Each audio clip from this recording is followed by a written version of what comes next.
They don't know your full name, but your presence rewrote the silence in that room. A stranger described your clothing like it held sacred authority. Your style isn't fashion.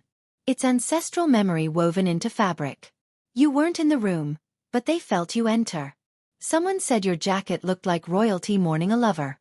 They said you looked like prophecy disguised in modern fabric. They didn't mention your name, they whispered it like a warning. Your outfit carried the grief of someone who still hopes. They paused the meeting when your image flashed. One of them said, "That one walks like they remember something divine." They couldn't decide if you looked lost or chosen. A woman gasped, "That's not a person, that's a message." They analyzed your scarf like it held a forgotten scripture. Your shoes sparked a silence deeper than words. A man called you, the calm before a national awakening. Someone said you dress like love has touched you, and left. They don't know you, but they remember you. You didn't speak, yet you changed the agenda. The way you wore black, it looked like you were grieving heaven. They asked if you were part of a prophecy. Your picture stayed on the screen too long. No one blinked.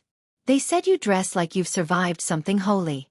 "This one's wardrobe speaks louder than our policies," one whispered. Your name came up during a silence no one dared to break. They compared your presence to a country mourning its truth. They mistook you for a symbol. "You are." "They look like they've met God," someone muttered. Your buttons were described as carrying the weight of forgotten prayers. They didn't understand you. They documented you anyway. If this touched your soul, don't scroll, like, comment your favorite quote, and subscribe for more. They tried to define your elegance. The words failed. A man said your style looked like unfinished forgiveness. They wondered if your coat once belonged to a poet.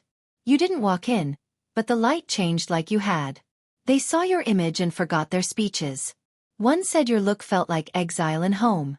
They labeled your silence as dangerous beauty. You looked like someone who's been kissed by truth and abandoned by comfort. Your dress wasn't just fabric.